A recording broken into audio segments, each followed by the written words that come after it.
안녕하세요. 정다문 교회 교회사 교육 시리즈 그 마지막 시간이 부록 강의였잖아요. 신앙 고백서 채택과 수정의 역사. 오늘 그 내용을 오랜만에 다시 한번 되짚어보는 시간입니다. 네, 반갑습니다. 그때 강의 들으면서 신앙 고백서가 그냥 옛날 문서가 아니구나.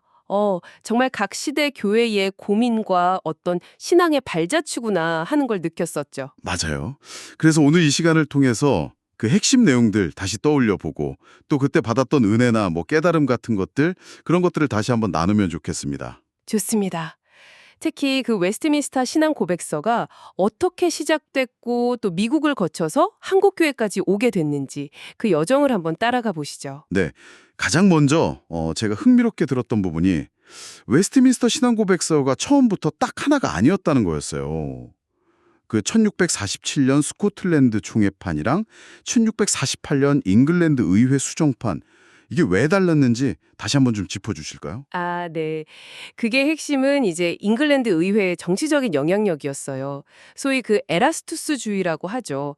국가가 교회 문제에 좀 간섭하려는. 그래서 1648년판은 교회 치리권 같은 그런 부분이 좀 수정이 됐습니다.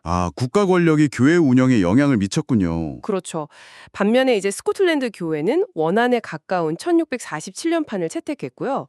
이 시작부터 벌써 신앙 고백이라는 게 단순히 신앙 문서가 아니라 그 시대의 정치, 사회적인 맥락 속에서 만들어졌다는 걸 보여주는 거죠. 네, 그 점이 참 인상 깊었어요. 그리고 이게 미국으로 건너가서는 1729년에 신조 서명 논쟁이 있었잖아요. 이것도 기억에 많이 남아요. 아, 맞아요. 그 논쟁, 신앙의 정체성을 좀 엄격하게 지키려는 입장하고 또 개인의 양심의 자유를 존중해야 한다는 입장에 상당히 팽팽하게 맞섰죠. 네, 결국은 서명 대신에 구두 고백을 허용하고 또 뭐 본질적이지 않은 부분에 대해서는 거리낌이라는 표현을 쓸 수 있게 한 그 타협안. 이게 참 현실적인 고민 끝에 나온 결과구나 싶더라고요. 바로 그 지점에서 우리가 강의 때 이런 질문 던졌던 거 기억나실 거예요. 오늘날 우리 목회자나 직분자들은 자신이 서약한 그 신앙 고백 내용을 과연 얼마나 알고 또 진지하게 따르고 있을까 하는 거였죠. 네, 맞아요. 정말 뜨끔했던 질문이었어요.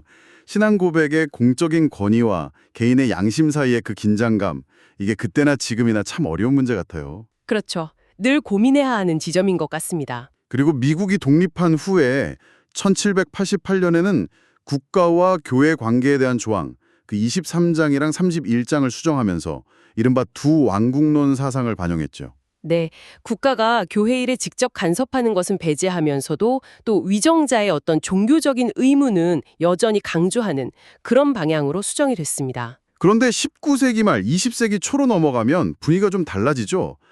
특히 1903년 북장로교회의 수정이 굉장히 큰 변화였던 것 같아요. 맞습니다.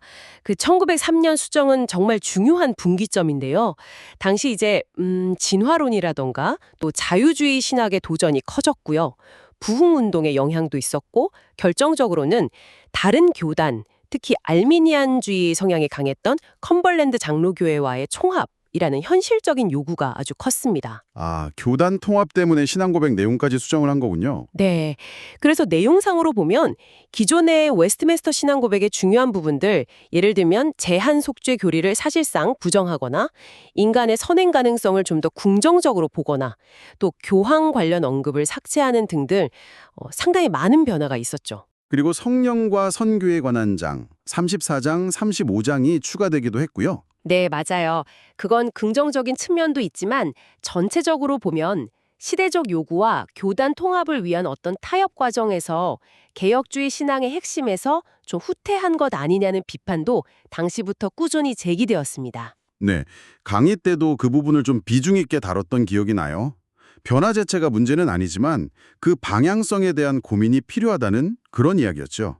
낭장로교도 뭐 결혼 관련 조항 같은 일부 수정이 있었고요. 그렇죠. 자, 그런 흐름 속에서 이제 한국 초기 선교 상황을 보면요. 1907년에 동로회가 조직될 때 웨스트민스터 신앙고백서 원문 대신에 12신조라는 것을 채택하게 됩니다. 네, 맞아요. 왜 바로 웨스트민스터를 안 받고 12신조를 썼을까? 이게 좀 궁금했었어요. 그건 아무래도 당시 선교 현장의 특수성, 그리고 여러 교파, 특히 감리교와의 연합 운동 분위기가 강했기 때문입니다. 웨스트민스터 신앙고백서 전체를 그대로 받기에는 다른 교파와의 관계도 있고 해서 좀 부담스러웠던 거죠. 아하, 일종의 연합을 위한 최소한의 공통 모모 같은 느낌이었군요. 네, 그렇게 볼 수 있습니다. 그러다 보니까 이제 웨스트민스터 신앙고백서의 중요한 신학적인 내용들, 예를 들어 성경 영감에 대한 명확한 언급이라던가 예정론, 제한 속죄, 보편 교회론 같은 부분들이 좀 빠지게 되는 한계가 지적되기도 했죠. 네, 중요한 내용들이 빠졌다는 건 좀 아쉬운 부분이네요. 그렇죠. 다만 이제 12신조 서문에서는 웨스트민스터 신앙고백서와 대소요리문답의 권위를 인정한다는 내용을 넣어서 장로교 신학의 뿌리를 완전히 부정하지는 않았다는 점은 또 평가할 만합니다. 아, 그래도 여지는 남겨두었군요. 네. 그러다가 이후에 한국 장로교회가 이제 분열의 역사를 겪게 되잖아요. 그러면서 각 교단들이 이제 서로 다른 신앙 고백서를 채택하거나 수정하는 길을 걷게 됩니다. 네, 저희가 속한 합동교단은 1647년판과 1788년판을 중심으로 하고 고시는 1788년판에 1903년판의 일부, 그 성교랑 성령론 부분을 추가했고 그렇죠.